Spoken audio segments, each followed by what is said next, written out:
No começo da semana, ficamos em choque com a barbárie de um vídeo em que 2 homens, seguranças de um supermercado de São Paulo, torturavam um garoto negro de 17 anos. Acusado de roubar uma barra de chocolate, o garoto foi amarrado e chicoteado. A sessão de tortura foi gravada. Dias depois, o jornal Brasil de Fato recebeu denúncia de outro caso. Por ter tentado roubar alimentos, desodorante, um shampoo, um homem foi amarrado e também chicoteado. As fotos, inclusive, mostram essas marcas. O que esses episódios apontam sobre a nossa sociedade hoje? Como jovens negros, pobres, periféricos têm sido tratados por forças de segurança?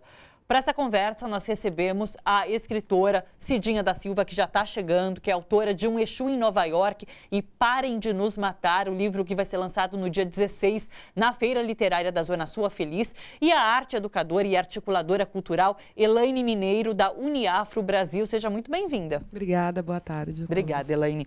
Elaine, inclusive uma funcionária do supermercado Ricoh disse que essa prática de tortura já acontece há 8 anos no supermercado, então não é uma coisa de agora. Eu queria que você fizesse um paralelo entre essas situações que vieram a público dessa violência nos últimos dias e de uma violência que existe nas periferias e que é contra esse jovem negro, pobre.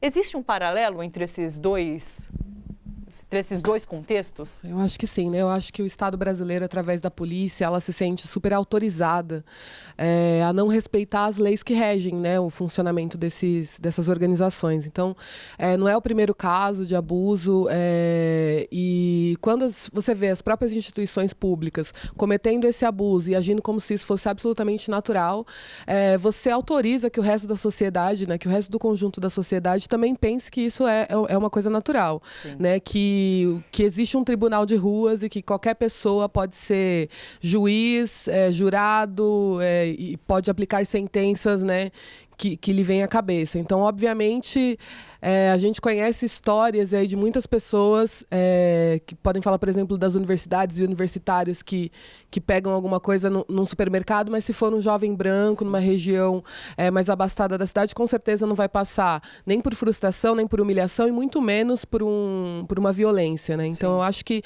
a maneira como o Estado trata a periferia acaba autorizando que o resto do conjunto da sociedade e que algumas pessoas, né, achem natural, né, revidar com violência, né, quando se sente desagravado, né, quando sente que tem alguma coisa errada. Agora você traz isso, que eu vi muita gente denunciando realmente, que é um caso de muito racismo, que é o racismo que leva a situações como essa. Eu acho que assim, o racismo no Brasil ele é tão perverso e tão complexo que é toda uma cadeia, né? Sim. Aquele segurança eram homens negros, o rapaz que foi agredido era um homem negro, o delegado que vem a público dizer que aquilo ali é uma situação análoga à escravidão, que em toda a sua carreira de polícia não tinha visto alguma coisa dessa, também é um homem negro. Sim. Então a gente vê que a gente está numa situação em que o racismo ele é tão perverso, tão cruel, que ele cria todo esse sistema que faz a população ficar dentro dessa situação, né?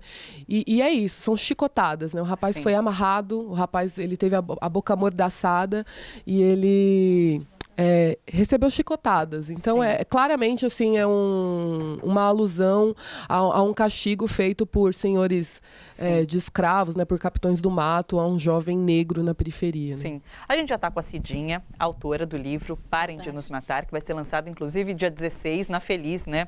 Eu quero a sua opinião sobre tudo isso que aconteceu. Você sabe que ontem a gente estava com um professor de sociologia, o Leonardo, aqui no estúdio, e ele falou sobre essa mentalidade do pelourinho, que representa muito o que aconteceu nesses dois casos. Eu queria a sua opinião, Cidinha, sobre o caso desses dois, do jovem de 17 anos e de um homem que foram torturados dentro de um supermercado em São Paulo. Bom, é algo bastante recorrente, né?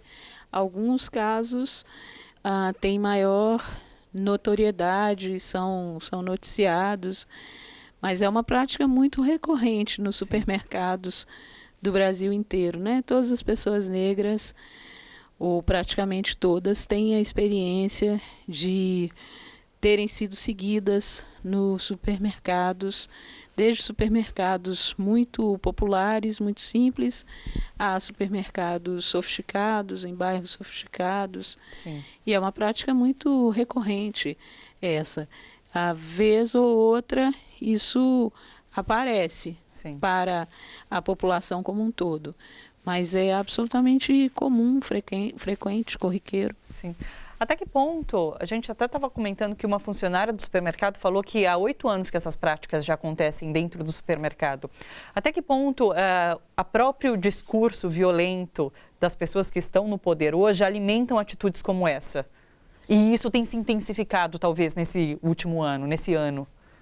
É uma correlação direta, né? Porque as pessoas se sentem autorizadas, se antes faziam com uma certa disfarçatez, tentando de alguma forma encobrir, hoje há um discurso de Estado que incentiva, não é, a que elas tenham esse tipo de prática violenta, de desrespeito total aos direitos básicos das pessoas, aos direitos humanos, essa demonização, não é, da expressão direitos humanos. Direitos humanos são direitos de todos nós que somos pessoas. Sim. É só isso. Sim. É um negócio muito simples, né? Mas aí existe essa demonização e uma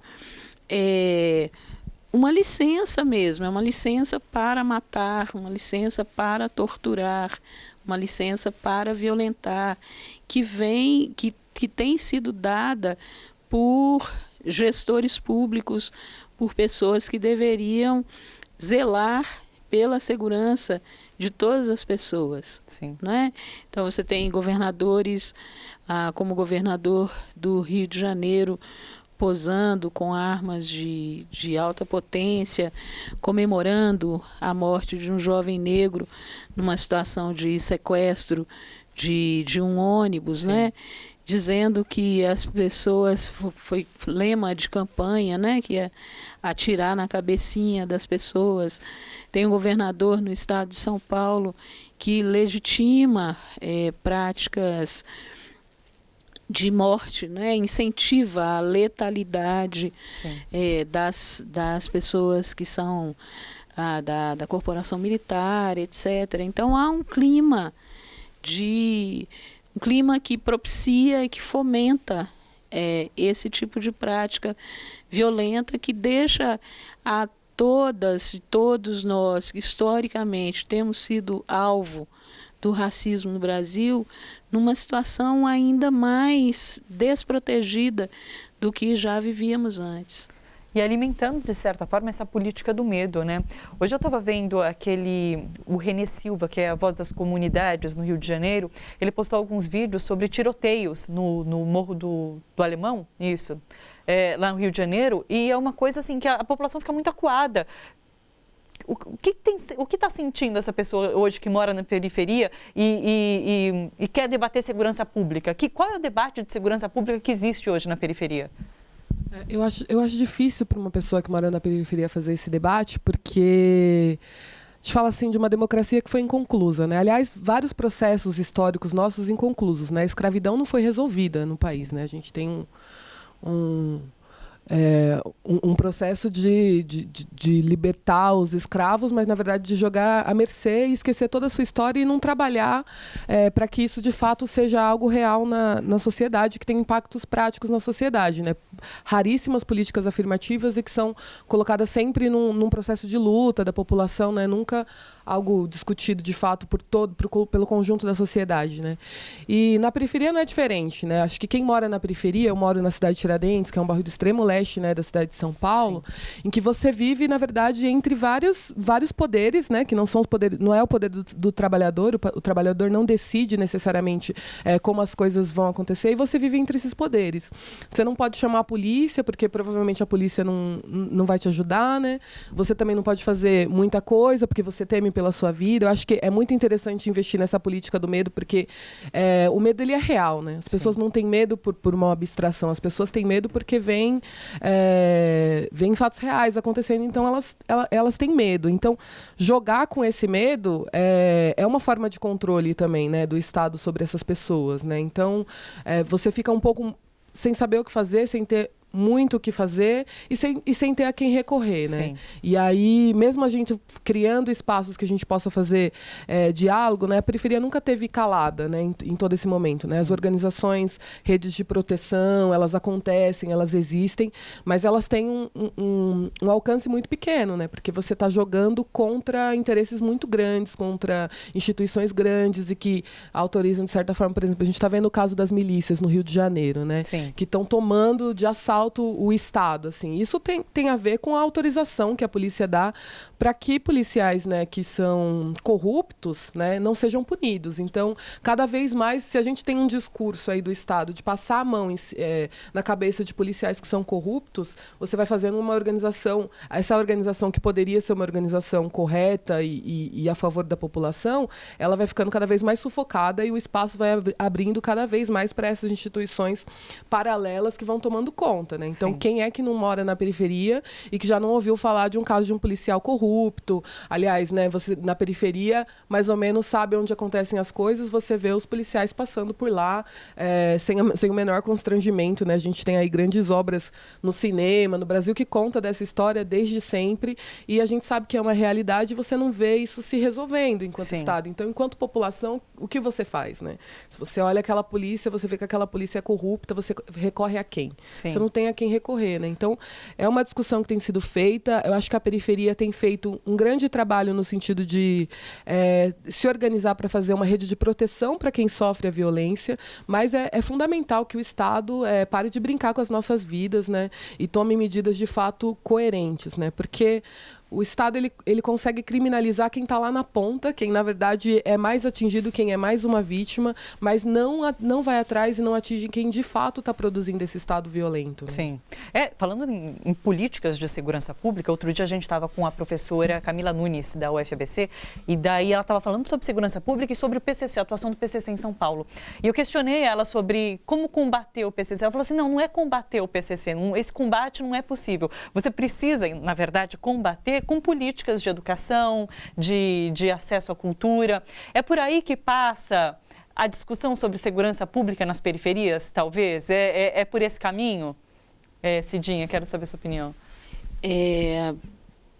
Tem pessoas, né, por exemplo, a deputada federal Áurea Carolina tem uma de suas principais demandas, uma de suas principais linhas de ação, não é uma rediscussão da proposta de segurança pública, não é, no Brasil.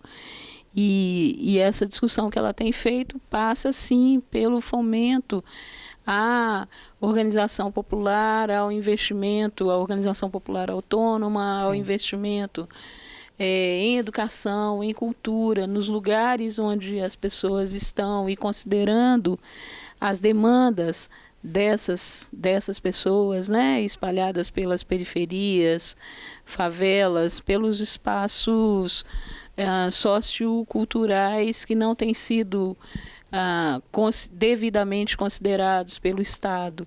Sim. Né? O espírito maior das políticas de ação afirmativa, por exemplo, como estratégia de combate às desigualdades, é reconhecer que determinados grupos estão numa situação mais fragilizada, eles têm historicamente, né, mais fragilizada, e justamente por isso é preciso que haja investimentos maiores. Sim. Isso também é segurança pública? Sim, sem dúvida. Sim. Mas, por enquanto, a gente discute um projeto anticrime como solução para a segurança pública, que não é o melhor caminho para se resolver uma questão de segurança. Parece que o Estado brasileiro está sempre correndo atrás do rabo, né? A gente investindo em políticas que já se demonstraram falidas, assim, Sim. né? Por exemplo, fala de anticrime e falando de periferia, geralmente você está atacando a questão do tráfico de drogas, né? E aí é correr atrás do rabo, assim. Você tira um menino que está lá de aviãozinho na quebrada, dali a 3 horas tem outro no lugar, né? O crime ele vai conseguir cooptar esses meninos que estão sem emprego, sem uma escola decente, sem opções de cultura, opções de perspectiva de mundo, de vida mesmo, ele vai conseguir cooptar esse menino para ser o bucho ali, para aguentar. Agora, o Estado também não tem tanto interesse em fomentar um trabalho de inteligência para saber de onde vem essa droga, quem é que lucra de fato com essa droga. Então, que não é a pessoa que está ali na periferia. Que não é a pessoa que está ali, né? E você vê que é uma política de anticrime que, na verdade, é uma política de liberação das mortes na periferia. Assim, uma política de, vamos liberar, vamos autorizar agora... De extermínio mesmo. De extermínio. Sim. É extermínio e direcionado a uma população, né? Que é a população preta e a população pobre que mora na periferia desse país. Assim, o tratamento que é dado para uma pessoa que consome drogas na periferia é totalmente diferente para uma pessoa de classe média alta que consome drogas, né? Então, na verdade, a estratégia não é combater a droga, mas é combater o pobre, né? É combater a pobreza. E aí é isso, você vai ficar correndo atrás do rabo sempre, na verdade, causando e fomentando mais violência ainda, né? Que parece que a sociedade ela não se incomoda quando a violência está direcionada a uma parcela da população, né? A gente vê a sociedade chocada quando essa violência ela estoura numa parcela da população que não está acostumada para receber essa violência, né? Eu acho que a gente tem declarações, inclusive, de próprias coordenações e lideranças da Polícia Militar falando que não se deve abordar uma pessoa nas regiões centrais de São Paulo como se aborda na periferia e naturalizando isso e a sociedade aceitando isso, né? Então, essa política de morte aí que é focada e direcionada para uma população é uma política de aparência mesmo e que vai manter os privilégios, né, e poderes das pessoas que sempre tiveram. Sim, o chefe da rota chegou a falar isso, Sim, né? Foi. Olha só, você que curte a TVT e quer contribuir com a gente para que a nossa programação chegue cada vez mais longe, se inscreva no nosso canal do YouTube /Rede TVT e torne-se membro. Ou então faça a sua contribuição em nosso Catarse. É só acessar catarse.me/TVT. A gente agradece.